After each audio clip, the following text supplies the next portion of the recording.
Assalamualaikum warahmatullahi wabarakatuh. Salam sejahtera untuk sahabat podcast Amanah Edu Center.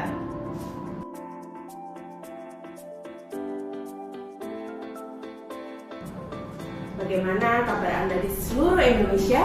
Harapan saya kita semua akan dalam kondisi baik-baik saja di tengah gempuran isu-isu nasional yang luar biasa.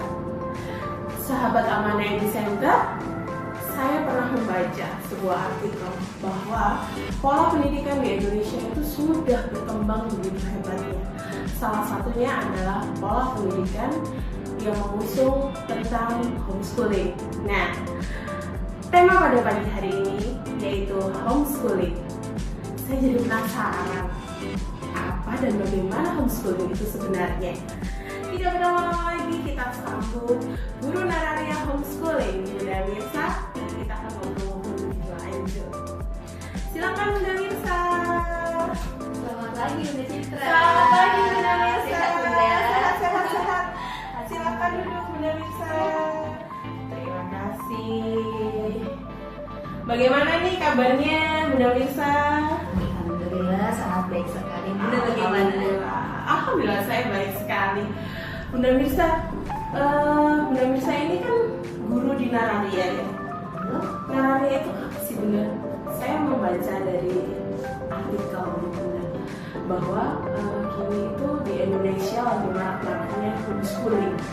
Nah, sepengetahuan Bunda Mirsa, apa sih homeschooling itu Bunda?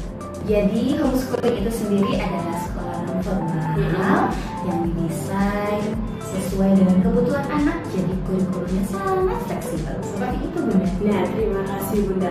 Berarti anak-anak itu nggak bisa dong kalau dikatakan homeschooling itu anak-anak belajarnya tidak ke sekolah, hanya stay aja di rumah dan yang menjadi guru adalah orang tuanya. Apakah di Nararia homeschooling juga seperti itu Bunda? Oke, jadi memang banyak sekali homeschooling yang menerapkan sistem seperti itu ya Bunda. Kurikulum sudah ada, jadi yang pelaksana adalah orang tua. Namun di Nararia homeschooling berbeda Bunda. Untuk siswa-siswa kami datang ke sekolah bersama para guru-guru yang sangat kompeten. Oke, wah berarti teman-teman di Nararia homeschooling sendiri bisa bersosialisasi ya dengan temannya, karena kan selama yang saya tahu dan saya baca bahwa homeschooling itu sendiri adalah anak-anak yang belajarnya di rumah, yang sendirian, nggak ada teman-teman.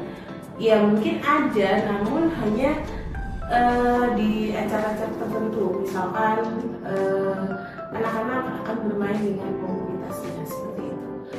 Lalu apa sih Bun dampak positif dari kehadiran Nararia homeschooling ini sendiri di dunia pendidikan? Jadi teman-teman semuanya, Bunda Citra perlu diketahui Nararia homeschooling ini kami desain mengikuti dengan kemampuan dan kebutuhan anak-anak.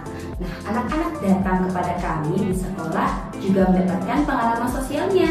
Selain itu, untuk kebutuhan akademis maupun non-akademisnya juga kita mengikuti bagaimana kondisi anak-anak itu sendiri. Oke, Bunda. Lalu apakah di Nararia homeschooling itu hanya untuk anak-anak tipikal saja seperti itu? Karena kita tahu kan sekarang itu banyak sekali anak-anak neurodivergent yang memang perlu kebutuhan khusus yang mungkin tidak bisa didapat secara maksimal di sekolah-sekolah konvensional. Seperti apa kalau di Nararia homeschooling Bunda? Justru sebaliknya Bunda, homeschooling kami memang sangat inklusif. Sistem ini cocok untuk anak yang berkebutuhan khusus, anak berbakat, anak dengan gaya belajar yang unik, kemudian anak yang sebelumnya mungkin kesulitan belajar di sekolah formal. Jadi pendekatan kami yang personal dan fleksibel ini mampu menyesuaikan metode belajar dengan kebutuhan anak-anak itu sendiri Bunda. Oke, baik Bunda.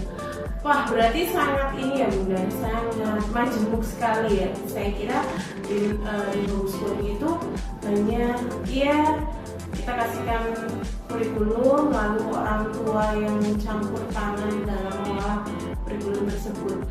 Berbeda ya dengan di Nararia yang mana siswa datang, kita berikan pendidikan sesuai dengan kebutuhan mereka.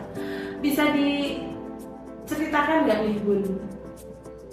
Apakah di Narari Homeschooling itu juga ada anak-anak yang berkebutuhan khusus di mana kira-kira sulit diterima di sekolah konvensional? Baik. Untuk sistem pengajaran sendiri memang kami ada 2, kelas besar dan juga one on one.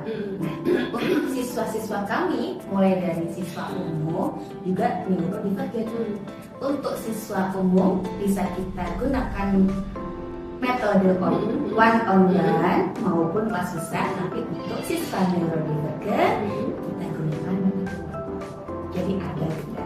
Oke, baik, terima kasih Bunda Mirsa, menarik sekali. Bunda, nanti mungkin di akhir acara ini ya bisa kita tayangkan bagaimana sih sistem pendidikan di Nararia Homeschooling. Nah, selanjutnya Bunda, untuk kurikulum sendiri, kurikulum apa yang dipakai di Nararia Homeschooling? Ini topik yang sangat menarik. Jadi Narari Homeschooling menggunakan kurikulum dari Australian Montessori yang kami rancang sesuai dengan kebutuhan anak. Baik Bunda. Bun, kalau tadi kurikulum di Nararia Homeschooling sangat fleksibel, lalu mengabdi gaya belajar modern yang one on one ala Montessori, bukan ala sih sebenarnya yang saya tahu di IG itu, apakah mereka juga nantinya akan melalui sistem ujian yang digalakkan oleh pemerintah? Jadi untuk anak-anak homeschooling ini tetap mengikuti ujian seperti sekolah formal pada umumnya Bunda. Jadi mereka nanti akan mengikuti ujian PKA 9-12, kemudian bisa lanjut ke sekolah jenjang seterusnya sampai ke perguruan tinggi. Wah, keren sekali ya berarti homeschooling itu. Jadi sebagai wali murid tidak ada yang perlu dikhawatirkan dong berarti bahwa dengan siswa yang limit, otomatis kan kalau saya bayangin one on one itu kan nggak bisa kelas yang terlalu banyak siswanya. Jadi sesuatu yang limit, waktunya juga panjang, pasti menyenangkan ya Bu. Sangat menyenangkan sekali. Saya jadi pingin main ke Nararia Homeschooling, pengen tahu dengan langsung bagaimana mereka belajar seperti itu. Nah Bunda, ada kekhususan nggak sih ketika mereka terima rapor, misalkan ranking, atau anak-anak harus melalui tahapan presentasi atau apa? Oke Bunda, jadi sebagian besar homeschooling memang tidak menekankan ranking antar siswa-siswanya. Fokus kami adalah perkembangan individu, kemajuan akademik, keterampilan, kemudian karakter anak-anak dibandingkan dengan dirinya sendiri di waktu sebelum masuk ke homeschooling. Seperti itu Bun. Kemudian evaluasi sendiri bisa bentuk portofolio, kemudian rapor pastinya ada. Dan juga anak-anak kami latih untuk presentasi bagaimana sih selama ini di homeschooling, belajar apa saja di depan orang tuanya. Menarik sekali nih sahabat, mendidik anak itu nggak harus kan sekolah di sekolah konvensional, bahkan homeschooling menjadi trending issue di mana bisa memperbaiki sistem pendidikan yang sangat relevan untuk anak-anak tipikal dan neurodivergen. Baik, satu pertanyaan lagi nih Bunda Mirsa. Apa sih suka duka Bunda Mirsa dalam mengelola manajemen kelas di Nararia Homeschooling? Jadi suka duka menjadi guru di homeschooling banyak sekali. Di sini bukan hanya anak-anak yang belajar, saya juga sangat banyak belajar dan untuk mengatur bagaimana sih anak yang ini sistem belajar, bagaimana sih yang cocok untuk banyak anak dengan berbeda-beda kebutuhan, berbeda-beda kemauan seperti itu Bunda.